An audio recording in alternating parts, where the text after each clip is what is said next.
Red Más Internacional. Bienvenidos, empezamos aquí esta emisión de Red Más Internacional, emisión de cierre de semana, y hoy comenzamos hablando de la tragedia que sigue viviendo California. Ciudades reducidas a cenizas, una nube de humo que parece ficción y el fuego que no se ha extinguido en su totalidad es lo que allí se ve. Cuando pareciera que la tragedia del incendio en California no puede ser peor, la cifra de desaparecidos ya superó los 600 y mañana Donald Trump visitará la zona afectada.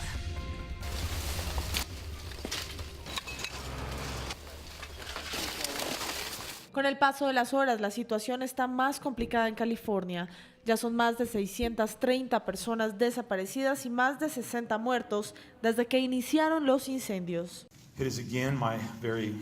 Otra vez es muy triste deber informar que hemos localizado 7 restos humanos adicionales. De esos 3, 2 se encontraron dentro de estructuras y 1 fuera de ella, en el área del paraíso. Continuamos trabajando para identificar a las personas. Tenemos identificaciones tentativas. El panorama es desolador. Bueno, te sientes terrible por estas personas. Ha sido devastador para ellos. No podría imaginarme volver aquí si este es mi hogar. Nuestra esperanza es que si hay personas desaparecidas, podamos encontrarlas y llevarlas hacia sus seres queridos. Las llamas siguen activas y ya han calcinado 57.000 hectáreas. Más de 10.300 edificios quedaron completamente destruidos. Lo perdí todo. Me quedé con lo que tengo puesto. Pero la gente ha sido amable y realmente nos ha ayudado. Todos han hecho lo mejor que pueden, pero esto es una locura. Sé que mucha de mi gente no salió. Una búsqueda implacable que quedó reducida a cenizas. Si encontramos algo, llamaríamos a nuestro puesto de liderazgo y enviarían los equipos de antropólogos para confirmar que se trate de restos humanos, no de restos de animales, y en este punto es cuando llamamos al sheriff. Mis colegas están encontrando restos humanos profundamente degradados como consecuencia de la combustión de alta temperatura. Y en medio de la tragedia explicó cómo identificar a este tipo de restos. La identificación vendrá de cosas como prótesis, implantes, prótesis de cadera, prótesis de rodilla. Por lo general tienen números de serie identificativos o tal vez registros dentales, por lo que los dientes a menudo sobreviven a este tipo de circunstancias. Sin embargo, el panorama es desolador. La mayoría de la gente que aparece en la lista de desaparecidos tiene más de 60 años. Es posible que nunca podamos identificar todos los restos que se encuentran. Sin embargo, mis colegas y yo esperamos que en los casos en los que la identificación sea posible, proporcione un cierto margen de cierre para las familias de esa desafortunada tragedia. En las próximas horas, el presidente Donald Trump viajará a California para reunirse con los afectados de la tragedia. Y las paradojas de la vida y de la naturaleza. Mientras California arde en llama, las primeras nevadas de la temporada ya dejan 8 personas muertas en el norte de los Estados Unidos.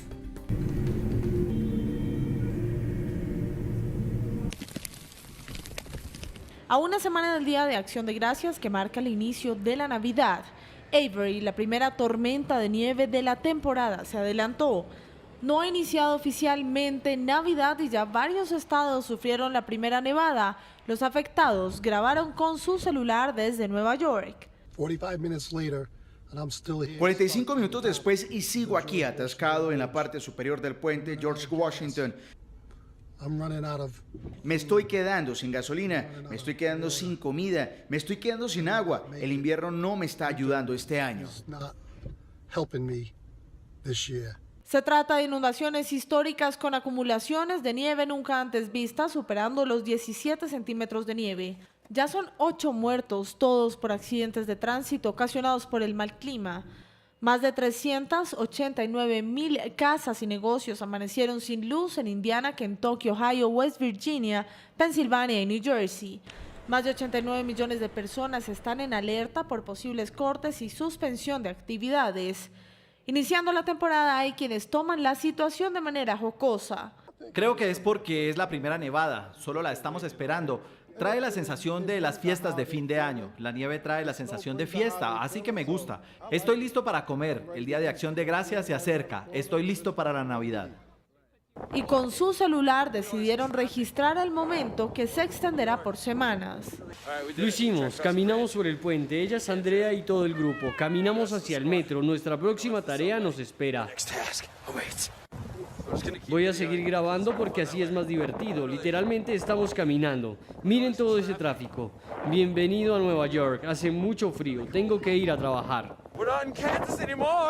Aunque hasta ahora no se ha producido ningún cierre ni cancelación en aeropuertos, sí hubo varios retrasos que empiezan a ocasionar molestias a los viajeros, esto en sus desplazamientos previo a Thanksgiving. Sigue la presión sobre la primera ministra británica Theresa May. El Partido Conservador está recolectando votos para hacer válida la moción de confianza a May, quien en una desesperada acción accedió a contestar preguntas de los ciudadanos en una emisora de radio. No paran de llegar los problemas al Downing Street 10, la residencia de la primer ministra británica Theresa May, tras su anuncio de un posible acuerdo final del Brexit con la Unión Europea. En el Parlamento, como era de esperarse, el Partido Laborista bloqueó la aprobación del acuerdo del Brexit, pero lo que May no esperaba era que miembros de su propio partido, el Partido Conservador, hicieran lo mismo. El borrador de lo que sería el acuerdo final se tambalea sobre la cuerda floja. Y a falta de problemas, un sector del Partido Conservador está convocando a sus miembros a pasar una carta pidiendo una moción de confianza en contra de la Premier. Si los colegas concuerdan conmigo que no podemos tolerar esta política y si no podemos tolerarla, es tiempo de reconocer que está conectada con Theresa May como primer ministra. Es mi penosa labor decir que es momento de entregar las cartas y votar y probar el deseo de la continuidad del Partido Conservador. Hasta el momento ya son 21 diputados conservadores los que han declarado públicamente que enviaron la petición para que Theresa May se someta a moción de confianza, pero para activar el mecanismo son necesarias 48 cartas que, según el diputado Steve Baker, podrán conseguirlas de manera fácil. Los laboristas y algún sector conservador no son los únicos que piden la renuncia de May. En las calles, aunque las opiniones están divididas, algunos piden su cabeza. Creo que debería renunciar pase lo que pase. Creo que la gente está frustrada y le han vendido un sueño que no es. Vendieron un sueño sin siquiera dar a conocer al pueblo lo que en realidad estaba pasando. Y mientras el propio partido de la Premier británica intenta recolectar las cartas necesarias para bajarla del poder y sectores del Reino Unido piden su cabeza, Theresa May, en una medida desesperada por salvar su puesto y el acuerdo del Brexit, asistió a una emisora local para contestar en vivo preguntas de los oyentes. Una vez más, May resumió en pocas palabras lo que significaría para el Reino Unido firmar este acuerdo con la Unión Europea. Este no es un acuerdo de las relaciones futuras con la Unión Europea. Este acuerdo significa que retomaremos el control de nuestras leyes, acabaremos el libre comercio, retomaremos el control de nuestras fronteras, de nuestro dinero, y así podremos usarlo en prioridades como el Servicio Nacional de Salud. Estamos fuera de la Unión Aduanera, fuera del mercado simple, fuera de la política común de agricultura, fuera de la política pesquera. Esto es por lo que creo que la gente votó. Esto es lo que estoy entregando. Y a una oyente británica con residencia en España, May aseguró que sus derechos dentro del Reino Unido seguirán siendo protegidos con o sin acuerdo. Esos derechos han sido protegidos. Si no hay acuerdo, he dicho que los ciudadanos europeos viviendo en Reino Unido seguirán teniendo sus derechos y espero que los otros países europeos hagan lo mismo con los británicos. A la salida de la entrevista e intentando poner nuevamente las cosas en su lugar, Theresa May nombró a Stephen Barclay como nuevo secretario del Brexit, quien dejará su cargo de ministro de Salud. Es importante para Reino Unido y la Unión Europea, y la primera ministra ha establecido este objetivo en su importante discurso en Florencia, y el acuerdo alcanzado con la Unión Europea la semana pasada fue un paso importante como parte de las relaciones comerciales con nuestros colegas en Europa. Si el Parlamento no aprueba este borrador, Theresa May cuenta con 3 semanas para buscar otro acuerdo, cruzando los dedos para que los parlamentarios conservadores no introduzcan un voto de no confianza. De conseguirlo, el Reino Unido podría celebrar elecciones generales anticipadas y, dependiendo de los resultados y del supuesto reemplazo de May, acudir nuevamente a las urnas para un segundo referendo. Un juez federal obligó a Donald Trump a devolverle la credencial al periodista de CNN que cubre la Casa Blanca después de que tras una acalorada rueda de prensa se la quitaran. That's enough. That's enough. Pardon me, ma'am. Excuse me, that's enough. Un encuentro que despertó indignación y que terminó en demanda. La cadena CNN había demandado al presidente Donald Trump y a 5 funcionarios de la Casa Blanca por quitar la credencial a su periodista Jim Acosta de la Casa Blanca después de esta rueda de prensa el pasado 7 de noviembre. Anything with the Russian investigation because it's a hoax. That's enough. Put down the mic. Por orden judicial, la Casa Blanca deberá regresar la credencial a Acosta mientras asegura que lo harán, pero temporalmente. Jim Acosta se mostró complacido de regresar a su trabajo. Solo quiero decir que estoy muy agradecido por lo que sucedió hoy y agradecido por mis colegas en la prensa que nos apoyaron en todo esto. Esto fue una prueba y saben, creo que pasamos la prueba. En este punto, honestamente, es como cualquier otro día en la Casa Blanca para mí. Me gustaría volver a mi trabajo y ustedes deberían hacer lo mismo. Vamos a seguir haciendo nuestro trabajo. La demanda establecía que la Casa Blanca violó el derecho a la libertad de prensa consagrado en la primera enmienda de la Constitución al quitarle la credencial. Los periodistas deben saber que en este país sus derechos de la primera enmienda a la libertad de expresión son sagrados, están protegidos por nuestra Constitución y a través de todo esto sentía confianza y sabía que iba a resolver al final del día y que nuestros derechos serían protegidos para seguir cubriendo a nuestro gobierno y responsabilizar a nuestros líderes. Y más allá de eso, esa es mi señal para regresar al trabajo. La Casa Blanca había justificado haberle quitado la acreditación a Jim Acosta por no haber entregado el micrófono cuando Donald Trump se lo ordenó. Y el próximo 2 de diciembre se van a cumplir 2 meses de la desaparición del periodista saudí Jamal Khashoggi después de que el gobierno saudí confirmara su asesinato. Amigos, colegas, familiares, simpatizantes del periodista acudieron a un funeral simbólico para honrar su memoria. La investigación sobre el asesinato de Khashoggi poco a poco avanza. El día de ayer, la Fiscalía Saudita anunció la captura de 11 implicados en el asesinato y posterior descuartizamiento de Jamal Khashoggi. 5 de ellos enfrentan la pena de muerte y el fiscal exculpó al príncipe heredero Mohammed bin Salman, quien hasta la semana pasada era principal sospechoso de haber ordenado el crimen.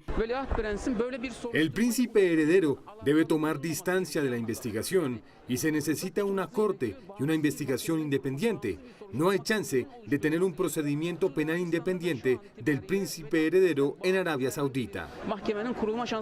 El gobierno de Turquía y la comunidad internacional exige al reino saudí que entreguen el cuerpo de Khashoggi, del cual hasta la fecha no se conoce el paradero. 45 días después, y porque estamos convencidos de que nunca encontrarán el cuerpo, organizamos un rezo para el alma de Jamal y pedimos permiso a la familia para poder hacerlo. Esto es un funeral simbólico. Un funeral simbólico al que cientos de personas acudieron en la ciudad de Estambul, lugar en el que Khashoggi fue asesinado dentro de la sede diplomática de su país. Y mientras en Turquía honran su memoria, la familia de Jamal recibió en Arabia Saudita a familiares y amigos quienes se acercaron a darles un sentido pésame por la pérdida. Un crimen sin resolver y un funeral sin cuerpo en donde los asistentes le piden a Alá, el Dios del Islam, que su alma descanse en paz donde quiera que se encuentre. Y al respecto de esta noticia, mucha atención porque hace pocos minutos la CIA concluyó que el príncipe heredero a la corona de Arabia Saudita, Mohammed bin Salman, habría ordenado el asesinato del periodista Jamal Khashoggi. El fiscal general del reino saudí exculpó al príncipe bin Salman de estar vinculado con este crimen, pero según la inteligencia estadounidense basada en testimonios de personas cercanas al gobierno saudí, él sería el que dio la orden de asesinar a Khashoggi. Tras este nuevo giro en la investigación, se podrían complicar las relaciones diplomáticas entre Estados Unidos y Arabia Saudita. Cabe recordar que ayer el presidente Trump anunció sanciones en contra de 17 miembros del gobierno saudí por el caso del periodista. Ya estamos de regreso aquí en Red Más Internacional. Seguimos contándoles a esta hora lo que hoy es noticia. Ya son 1.700 los migrantes de la caravana que llegaron a la frontera sur de los Estados Unidos. Son más de 6.000 los que la integran y poco a poco van llegando a la frontera, cada vez más reforzada por la patrulla fronteriza. La primera caravana salió el 13 de octubre desde San Pedro Sula, en Honduras, recorriendo más de 4.300 kilómetros. La mayoría del trayecto ha sido caminando y algunos tramos en transporte informal que los acercaba en algunos trayectos hasta la fronteriza Tijuana, en Baja California. La justicia estadounidense reveló por error que estaría preparando una imputación para el fundador de Wikileaks, Julian Assange, quien permanece en la embajada de Ecuador en Londres. La justicia de Estados Unidos ya tendría en la mira a Julian Assange a través de una acusación que supuestamente era secreta, pero que se conoció accidentalmente. Así lo reveló Wikileaks en su cuenta en Twitter. Primicia, el Departamento de Justicia accidentalmente reveló la existencia de inculpaciones clasificadas o un borrador de ellas contra el director de Wikileaks, Julian Assange, en un aparente error de copiar y pegar en un caso no relacionado. Según Wikileaks, un fiscal reveló por equivocación cargos no sellados contra Assange cuando estaba haciendo la presentación de otro caso distinto, pero después le dijo al juez que dichas acusaciones contra el australiano tenían que permanecer selladas hasta que Assange fuera arrestado. Aunque no se conoce concretamente cuáles son los delitos que le atribuyen, algunos medios internacionales han asegurado que la acusación revelada podría tener implicaciones en las investigaciones sobre la presunta injerencia rusa en la campaña electoral estadounidense de 2016. Ante esta divulgación, los abogados del ciberactivista creen que existe un pacto que consistiría en que el gobierno ecuatoriano entregue a Assange a las autoridades del Reino Unido para que después lo puedan extraditar a Estados Unidos. Assange, con 47 años, está en la Embajada de Ecuador en Londres desde 2012, cuando las autoridades de Suecia lo acusaban de una agresión sexual. Aunque el caso en este país fue archivado, el ciberactivista sigue recluido en la sede diplomática suramericana por temor a que su salida provoque una petición de extradición por Estados Unidos y su inmediata detención. Hay indignación en una zona urbana de Caracas. Los habitantes del sector denuncian a una comunidad chavista que cría reses en un patio de una vivienda para vender carne. Los líderes de la comuna de Apacuana provocaron la ira de sus vecinos en una zona residencial de Caracas debido a la inusual manera de enfrentar la hiperinflación y la escasez de alimentos que aquejan a Venezuela. Viajaron hasta una zona ganadera del país para comprar 11 vacas. Las pusieron a pastar detrás de una casa de 2.000 metros cuadrados donada por la Compañía Estatal de Telecomunicaciones 2 años atrás. En otras palabras, convirtieron el patio trasero en un centro de ganado urbano. Aunque los residentes del lugar dicen que la situación es más grave, pues denuncian que lo que hizo la comunidad seguidora del chavismo fue instalar un matadero improvisado. Por lo tanto, pensamos que varias de las reses que estaban ahí ya habían sido sacrificadas. Y se estaba vendiendo la carne en el lugar. Se estaba vendiendo sin ningún tipo de refrigeración, se estaba vendiendo sin ningún tipo de medidas sanitarias. El lugar olía a carne cruda, y había muchísimas moscas. Gente haciendo fila. Había en el patio de la casa, estaban las vacas. Y es que vender carne en Venezuela es cada vez más difícil ante las medidas adoptadas por el propio gobierno. No es fácil conseguirla porque el gobierno está interviniendo los mataderos de todos los estados que son ganaderos. Ellos lo están interviniendo para, no sé. Por eso les ha tocado recurrir a la ganadería urbana, ya que no se pueden vender los productos cárnicos a los precios regulados establecidos por el régimen por una razón. Los distribuidores nos venden a nosotros a un precio costoso. Entonces nosotros no podemos vender la carne regulada porque la compramos cara. ¿Y por qué la compramos? Porque si no, tenemos que cerrar el negocio. Bueno, déjatelo así. Vale, entonces yo siempre compro aquí. Ok, mi amor. El hambre y la escasez de alimentos han llevado a algunos venezolanos a prácticas inimaginables. La semana pasada, un grupo de estudiantes de la Universidad Central denunció que asaltantes irrumpieron en el sitio, pero no precisamente para robar dinero o bienes materiales, sino para asesinar a una yegua que habían adoptado y escapar con la carne. Venezuela de mal en peor, qué dolor. Y a falta de un año para las elecciones generales en Bolivia, el presidente Evo Morales admitió que se acostumbró al poder y que no tiene la intención de dejarlo. Evo Morales llegó a la presidencia de Bolivia en 2006. Lleva 12 años en el poder. Esta medida debe ser parte de la transformación de la arquitectura financiera mundial. Pero no tiene intenciones de entregarlo. Por el contrario, quiere ganar las elecciones generales programadas para octubre de 2019 y seguir como jefe de Estado hasta 2025. Por ejemplo, decía, y me he grabado en la mente en el disco duro. Así lo admitió mientras recibía un doctorado honoris causa en la Universidad de San Carlos, en Guatemala. Pero después de, creo, de 2 semanas, por fin he ido a la residencia presidencial, con miedo, no podía dormir la primera noche. Creo que me he acostumbrado mucho, ahora creo que no quiero salir también ya, es el problema que tengo. En 2016 Morales perdió un referendo por medio del cual pretendía relanzarse, pero al año siguiente el oficialismo logró que el Tribunal Constitucional del país avalara la reelección indefinida, amparándose en un artículo de la Convención Americana de Derechos Humanos sobre el derecho de un gobernante y de su pueblo a elegirlo sin ese tipo de limitación. Una fuerte explosión dentro de un bus de servicio público terminó con la vida de 43 personas en Zimbabue. Los pocos que sobrevivieron presentan quemaduras grado 3 en la mayoría de su cuerpo. Así quedó el bus de transporte público de Zimbabue tras ser consumido por las llamas. En 30 segundos el fuego estaba por todo el bus y logré escapar por la ventana, mientras que muchos pasajeros no lograron escapar y fueron incinerados hasta quedar en las cenizas. 43 personas perdieron la vida y otras 20, como Niardasai, presentan quemaduras de segundo y tercer grado en la mayor parte de sus cuerpos. Ni el conductor ni los pasajeros tuvieron tiempo de reaccionar. Había algo que olía a gasolina, a gas, así que me orillé y en el momento en el que me detuve, una bola de fuego vino desde la parte de atrás y estaba por todo el bus. Los organismos de socorro y rescate llegaron al lugar de la tragedia y se encontraron con un panorama desgarrador. Lo que quedaba por hacer y por salvar era muy poco. Regresamos con la información internacional y a esta hora volvemos con la crisis de Venezuela porque también ha afectado a las mujeres que se mueven en el mundo de los reinados. En los últimos meses, varias de ellas han tenido que huir de su país para representar a otras naciones en los principales certámenes de belleza a nivel mundial.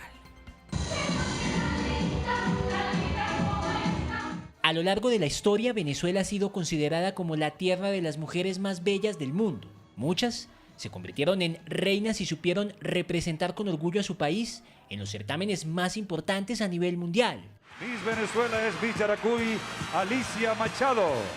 Una de ellas fue Alicia Machado, quien ganó la corona de Miss Universo en 1996. Otra de las reinas que quizás más recuerdan en Venezuela es Irene Sáez, una rubia despampanante quien en 1981 se convirtió en la mujer más hermosa del planeta y que 27 años después estuvo muy cerca de ser la primera presidenta en la historia del país. Es el turno de una nueva generación de venezolanos que estamos cansados de politiquería y de fracasos. Venezolanos, una revolución es posible, pero en libertad.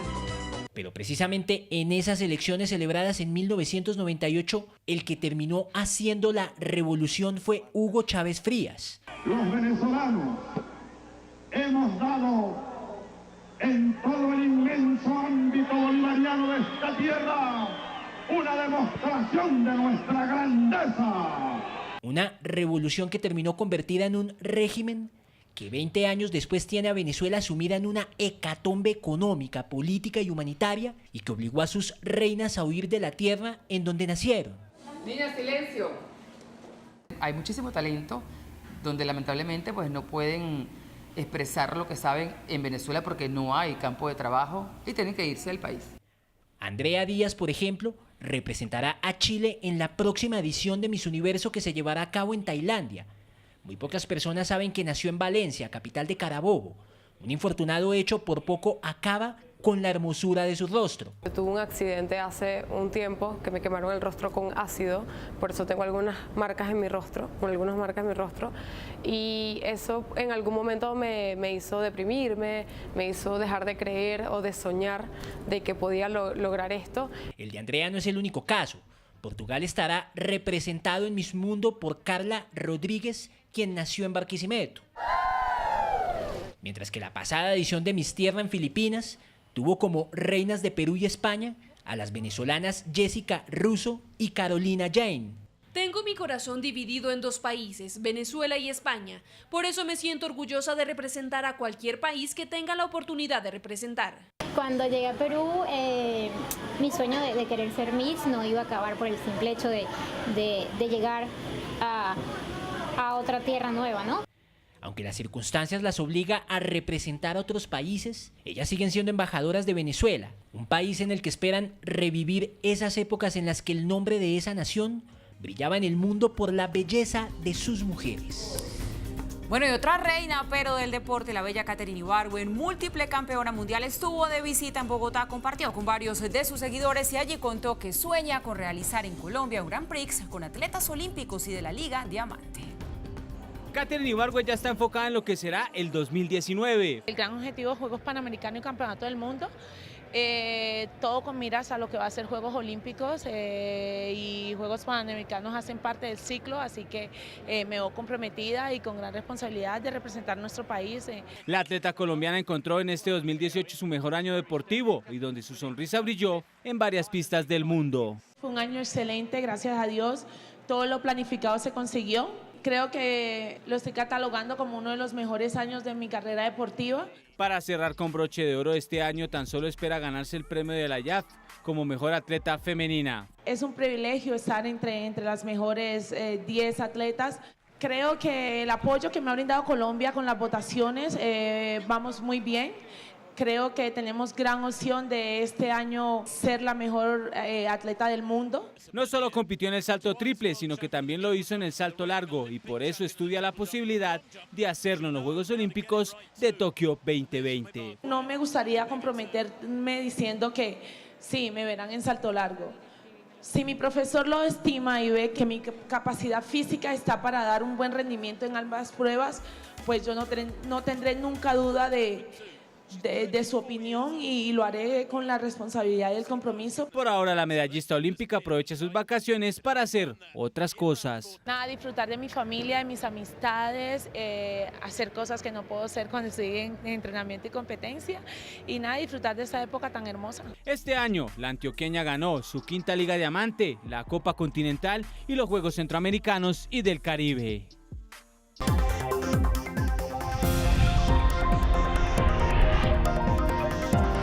Y antes del cierre volvemos con algunas de las noticias internacionales que nos deja este día. Ciudades reducidas a cenizas, una nube de humo que parece ficción y el fuego que no se ha extinguido en su totalidad. Cuando parecería que la tragedia del incendio en California no puede ser peor, la cifra de desaparecidos ya superó los 600. Mañana Donald Trump visitará la zona afectada.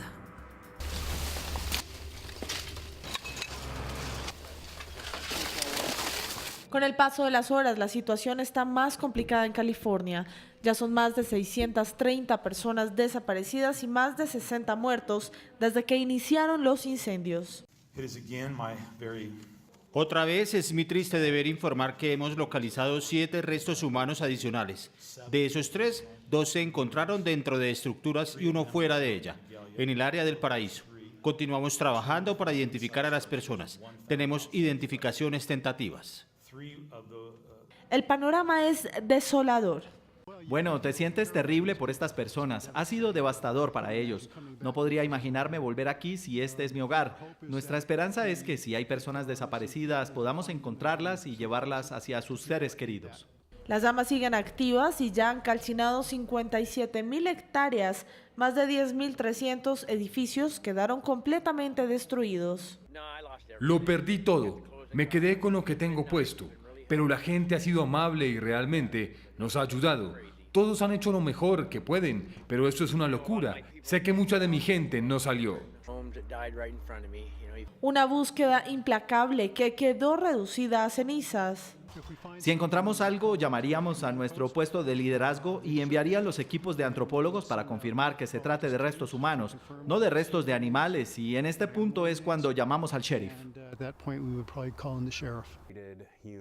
Mis colegas están encontrando restos humanos profundamente degradados como consecuencia de la combustión de alta temperatura. Y en medio de la tragedia explicó cómo identificar a este tipo de restos. La identificación vendrá de cosas como prótesis, implantes, prótesis de cadera, prótesis de rodilla. Por lo general tienen números de serie identificativos o tal vez registros dentales, por lo que los dientes a menudo sobreviven a este tipo de circunstancias. Sin embargo, el panorama es desolador. La mayoría de la gente que aparece en la lista de desaparecidos tiene más de 60 años. Es posible que nunca podamos identificar todos los restos que se encuentran, sin embargo, mis colegas y yo esperamos que en los casos en los que la identificación sea posible, proporcione un cierto margen de cierre para las familias de esa desafortunada tragedia. En las próximas horas, el presidente Donald Trump viajará a California para reunirse con los afectados de la tragedia. Y mientras California arde en llamas, las primeras nevadas de la temporada ya dejan 8 personas muertas en el norte de los Estados Unidos.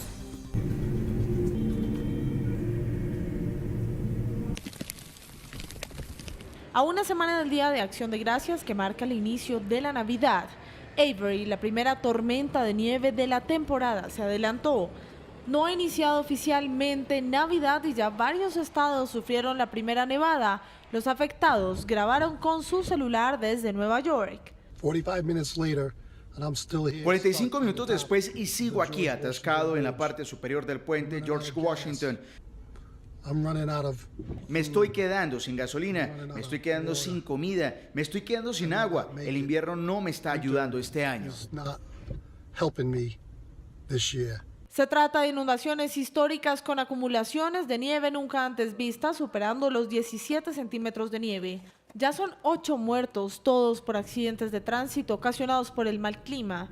Más de 389,000 casas y negocios amanecieron sin luz en Indiana, Kentucky, Ohio, West Virginia, Pensilvania y New Jersey. Más de 89 millones de personas están en alerta por posibles cortes y suspensión de actividades. Iniciando la temporada hay quienes toman la situación de manera jocosa. Creo que es porque es la primera nevada, solo la estamos esperando. Trae la sensación de las fiestas de fin de año. La nieve trae la sensación de fiesta, así que me gusta. Estoy listo para comer. El Día de Acción de Gracias se acerca. Estoy listo para la Navidad. Y con su celular decidieron registrar el momento que se extenderá por semanas. Lo hicimos, caminamos sobre el puente, ella es Andrea y todo el grupo. Caminamos hacia el metro, nuestra próxima tarea nos espera. Voy a seguir grabando porque así es más divertido. Literalmente estamos caminando. Miren todo ese tráfico. Bienvenido a Nueva York. Hace mucho frío. Tengo que ir a trabajar. Aunque hasta ahora no se ha producido ningún cierre ni cancelación en aeropuertos, sí hubo varios retrasos que empiezan a ocasionar molestias a los viajeros. Esto en sus desplazamientos previo a Thanksgiving. Llegamos así al final de esta emisión de Red Más Internacional. Ustedes, como siempre, gracias por su compañía y por informarse con nosotros. Sigan en nuestra programación, que ya viene el punto programa de nuestro director Juan Lozano. Buenas noches.